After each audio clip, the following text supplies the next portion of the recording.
Mike check. All right, so this girl. Right. Hey, everybody.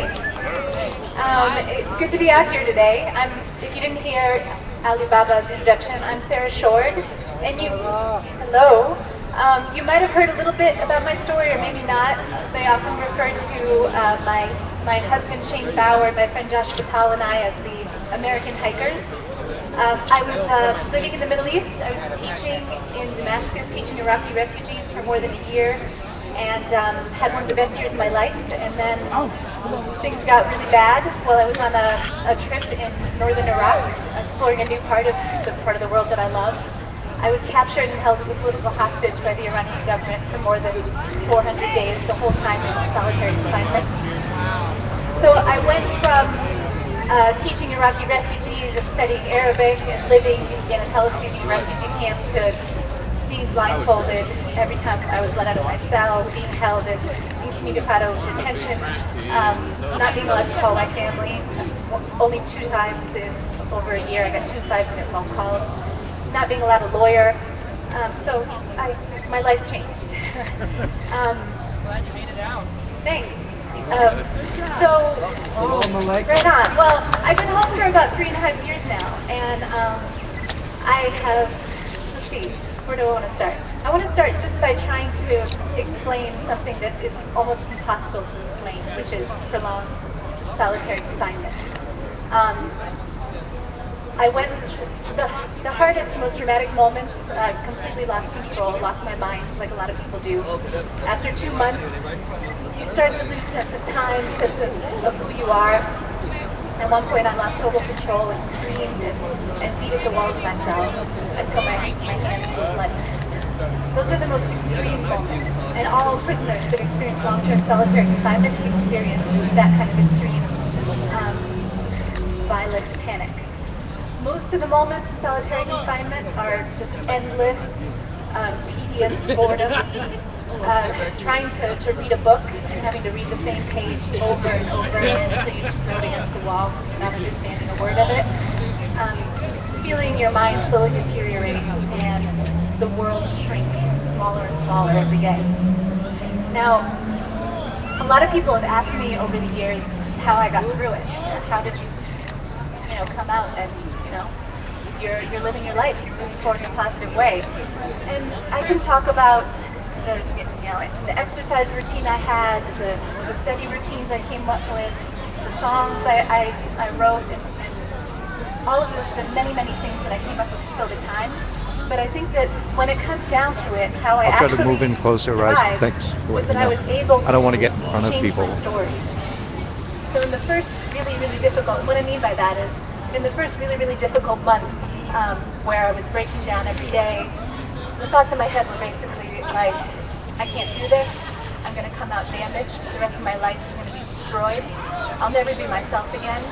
My life is over. I'm never going to get out of here. Negative, horrible stories that would pull me down deeper and deeper into depression. At a certain point, I realized that if I didn't change that story, I was never going to get out of there.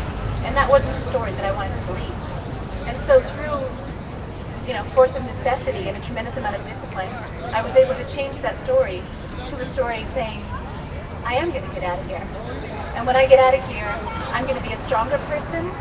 And not only a stronger person, but I'm going to have a greater depth for empathy. And I'm going to be able to help other people because I'm going to understand what other people go through in this world. And I'm not the only one going through this.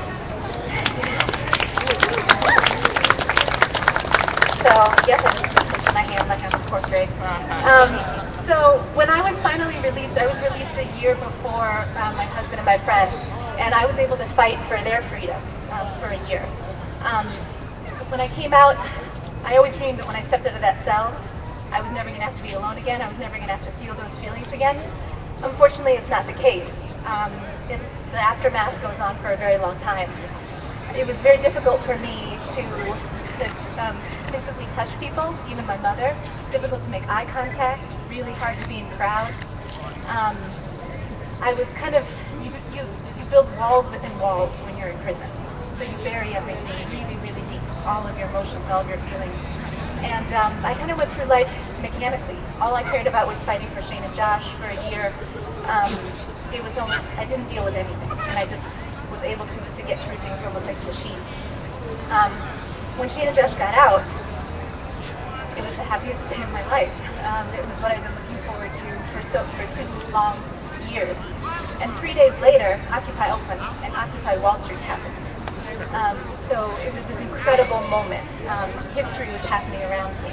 My world that had been shrinking for so long was exploding and getting bigger and bigger every day.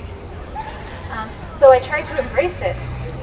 I tried to really feel like, okay, Yeah, I this can't is get over. back where I You know, I was survived. because there are people I tried sitting there, to take charge of my story, like I had and inside I'll be in me. front of people. But it So was extremely difficult. my other choice is to A lot stand more on the difficult than I thought it on would the be. And the reason that I Chocobite. harp I don't on want to this do is that because either. I think that a lot of people don't really fully recognize how hard it is for prisoners when they come out. And in my case, after long-term solitary confinement. Speak up! Me? Yeah! You want me to speak up? Yeah, like this. Okay, Like I thought this. my microphone was No. doing that for me. All right, I'll speak up. Closer, really? Okay.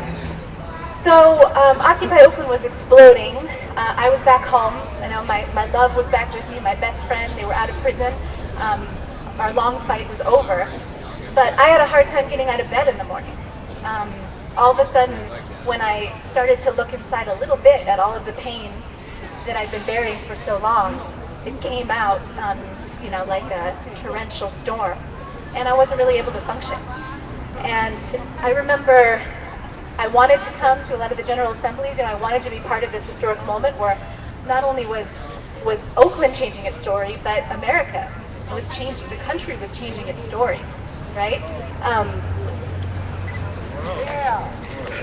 The world was changing its story. Thank you. Every single person that I knew was doing something having to do with Occupy every single day. I had an ongoing joke where I was like, I think Occupy has stolen my mother because she never calls me anymore. Every time she calls me, she's like, oh, I have to go to Occupy. I have to go to Occupy. So everyone I knew, everyone in my family, all of my friends were completely committed to what was happening here, and it was a beautiful thing. I remember when. You're beautiful.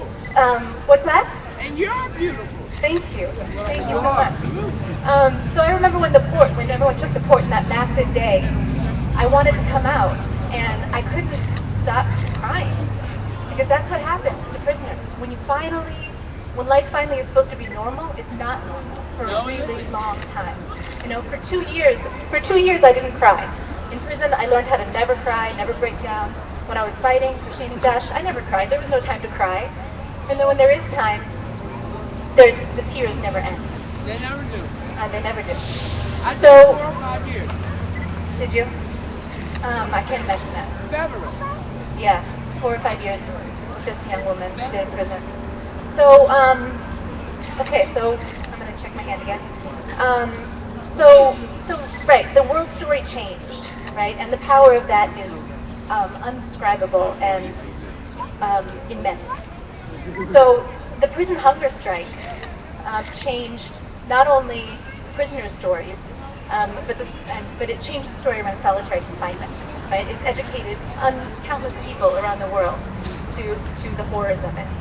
There's so many times that I've gotten in front of groups like this and tried to explain solitary confinement, and every time it's just impossible. It's like you're standing in the middle of a gray, limitless ocean, and it's stretching out in front of you infinitely. It's stretching out behind you infinitely. There's no sight of color. There's no sound. There's no beauty. It's a world devoid of life. And when you internalize that world, you slowly have to reconstruct it. So what people are doing with the solidarity around the prison hunger strike is helping people on the inside to change their story and helping the people that have come out of it to reconstruct their story and start it again. And it's incredibly powerful, incredibly important work. So I work with an organization called Solitary Watch, and we do journalism around solitary confinement, and right now I'm working on a play called Opening the Box, using real stories of people in solitary confinement. And also, my husband Shane Bauer and my friend Josh Vital and I have written a book about our experience in Iran that's coming out early next year. So, it's called Sliver of Light. Yeah, 3 Americans imprisoned in Iran. So just some facts you should know about solitary confinement. I'm sure a lot of you do know these facts, but some of you may not. Approximately 5%, roughly, nationwide of the prison population is in solitary confinement. 50% of the suicides happen there. Over the last 30 years, the prison population has exploded in this country. As you know, it's completely bloated and precipitously rising. Solitary has risen even faster, skyrocketed. It may seem impossible to end this practice. It's not impossible. A lot of countries have stopped using it. Britain has almost eliminated it. It's really only a few dozen people that are in solitary in Britain today. The worst of the worst. They tried it out and they realized it's too expensive, it's inhumane, it doesn't work. Prison violence rises when you start to isolate people and cut off any chance they have of community and rehabilitation and self-betterment. So I'm not saying that solitary confinement is going to be easy to end in this country, because in order to do it, we're going to have to make a major shift from a punitive to a restorative approach. We're going to have to, solitary confinement is the worst punishment that we have in this country. It's the deep end of a very broken system, and we're going to have to systematically change that whole system. And it will benefit all prisoners. And that's why I think that the fight against solitary confinement is a strategic one that will benefit and change the entire face of our prison system. So, I think I'm going to end there, but I just want to end by saying that things are shifting in this country. We've changed the narrative. We can do that as individuals, we can do it collectively. We did it through Occupy Oakland, we did it through, people are doing it through movements all around the world. And the fact that we made prisons the forefront of this is an extremely powerful thing, and things are shifting. Thank you, Mom.